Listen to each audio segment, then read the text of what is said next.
श्री माँ को मिला जीवन का मंत्र।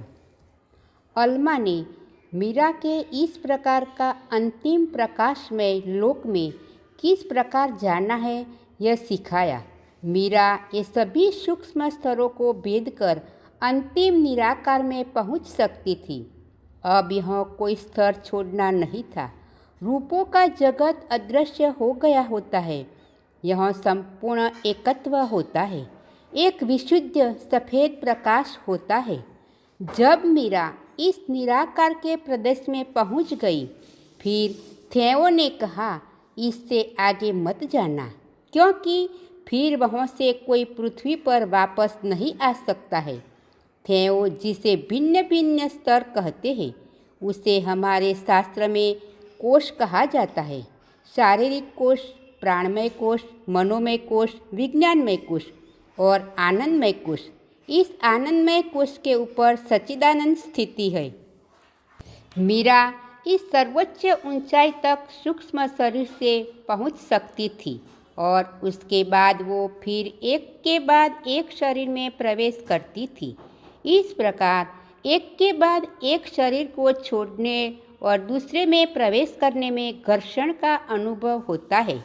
तब सूक्ष्म शरीर ऐसा अनुभव करता है कि एक शरीर छोड़कर दूसरा शरीर स्वीकार किया जाता है। परंतु जब सूक्ष्म शरीर सर्वोच्च ऊंचाई पर होता है, तब शरीर मूर्छा में हो ऐसा अकड़ जाता है। यह अवस्था न नींद की होती है, न मृत्यु जैसी होती है, परंतु दोनों के बीच की होती है। यह समाधि की मूर्छा जैसी स्थिति मृत्यु के समान होती है, परंतु उसमें अंतर यह होता है कि शरीर के साथ पतला रूपहल्ला तंतु जुड़ा होता है। उसके अतिरिक्त सब बाहर चला जाता है, मात्र स्थूल भौतिक शरीर ही पड़ा रहता है।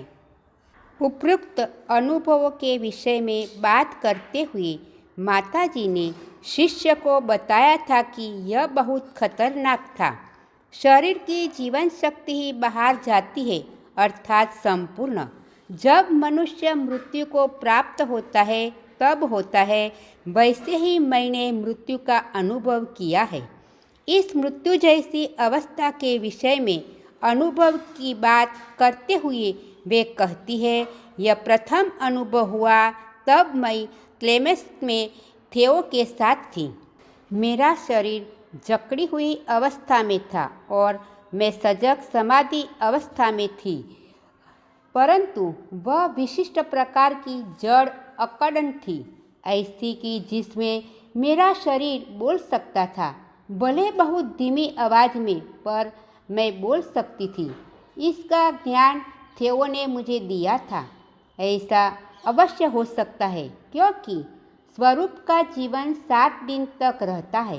इस स्थिति में शरीर ठंडा पड़ जाता है, परंतु शरीर की अपनी चेतना होती है। वह हवा में से थोड़ी शक्ति खींच सकता है। यह जड़ अक्कड़ स्थिति में भी मीरा उस सूक्ष्म जगत में जो कुछ देखती थी, उसका वर्णन थेओने से कर सकती थी। इस अवस्था में केवल वो शरीर के साथ जुड़ा हुआ रूपहला तंतु मजबूत रहना चाहिए। यदि यह तंतु टूट जाए तो फिर स्थूल शरीर में वापस प्रवेश नहीं कर सकते हैं, अर्थात मृत्यु होती है। एक बार मीरा इस गहनतम सूक्ष्म प्रदेशों को पार करके प्रकाशमय जगत में पहुंच गई। वहां उन्होंने एक बंद गोल पिंड देखा। उस पर सील मारकर कुछ लिखा हुआ था। मीरा ने थेओ को कहा, इस सीलबंद पिंड में कोई नक्काशी है और वह संस्कृत में है। ऐसा लगता है उस समय संस्कृत नहीं जानती थी, इसलिए अक्षरों को वह समझ नहीं सकी। थेओ ने उसे कहा, तुम जो देख रही हो उसकी आकृति बना कर दो।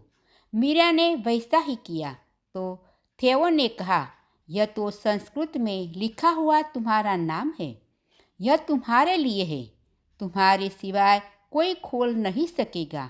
उन्होंने कहा, यह खोलो और उसके अंदर क्या है मुझे कहो। यदि यह मंत्र मिल जाए तो पृथ्वी पर अपना प्रभुत्व स्थापित कर सकते हैं। इसलिए यह मंत्र प्राप्त करने का वो प्रयत्न कर रहे थे। इसलिए उन्हें यह मंत्र प्राप्त करने की तीव्रता थी। उन्होंने फिर कहा कि इसे खोलो और मुझे कहो। परंतु उस सूक्ष्म स्तर में भी मीरा जागरूक थी कि अपने नाम पर लिखे हुए इस मंत्र को दूसरे को कैसे दे सकती हूँ, और यदि यह मंत्र थेओ के हाथ में आ जाए तो महा अनर्थ हो जाएगा। इसलिए उन्होंने कहा, नहीं, यह नहीं होगा। मीरा के इनकार से थेओ भयंकर रूप से क्रोधित हो गए और सूक्ष्म तथा स्थूल शरीर के बीच जुड़े हुए उस रूपहले तंतु को गुस्से में आवेग में काट दिया। अब तो मीरा को शरीर में वापस प्रवेश करना कठिन हो गया। मीरा शरीर में वापस आना चाहती थी, परंतु अब शरीर में प्रवेश नहीं कर सकती थी। उन्होंने थेओ से कहा, तंतु टूट गया है। फिर तो थेओ भी घबरा गए। उन्हें तंतु को फिर से जोड़ने का ज्ञान था, परंतु यह कार्य बहुत ही कठिन था। इस अनुभव के विषय में बात करते हुए श्री माता जी ने शिष्य को बताया था कि उस समय मुझे दो अवस्था का अनुभव हुआ। जो भाग बाहर निकल गया था उसे अब शरीर का संबल नहीं था, वह तंतु कट गया था। इसमें होता है यह कि तुम दूसरे जगत के हो जाते हो। यह बहुत स्पष्ट रूप से अनुभव होता है। फिर थेओ ने मुझे एकाग्र होने को कहा। वह इतना अधिक डर गए थे कि मेरी मृत्यु हो जाएगी। उन्होंने मुझे एकाग्रता करने की विनती की, इसलिए मैंने शरीर पर एकाग्रता की। सचमुच असंभव लगने वाली परिस्थिति थी, परंतु थेओ वहाँ थे, इसलिए शरीर में मेरा पुनः प्रवेश संभव हुआ। थेओ का ज्ञान, मीरा की इच्छा शक्ति और शरीर पर एकाग्रता के कारण वे शरीर में वापस प्रवेश कर सकी थी। इसके अतिरिक्त मीरा का शरीर अच्छी स्थिति में था। इसमें कोई विघटन की प्रक्रिया प्रारंभ नहीं हुई थी। शरीर को खरोंच भी नहीं लगी थी, इसलिए यह संभव हो गया। परंतु शरीर में प्रवेश करने में भयंकर पीड़ा हुई थी। शरीर पर अत्याचार हुआ हो ऐसी वेदना हुई थी। भयंकर एक तीव्र यातनापूर्ण वेदना, मानो तुम नरक में प्रवेश कर रहे हो। माताजी ने शिष्य को शरीर में पुनः प्रवेश की अनुभव की बात करते हुए यह बताया था। सूक्ष्म चेतना में से पार्थिव जगत में वापस आना बहुत कष्टदायक होता है। इस अनुभव से श्री माताजी ने कहा था कि कदाचित इसलिए बालक पृथ्वी के ऊपर जीवन धारण करते समय रुदन करता है। इस प्रकार मीरा ने साक्षात मृत्यु का अनुभव किया था।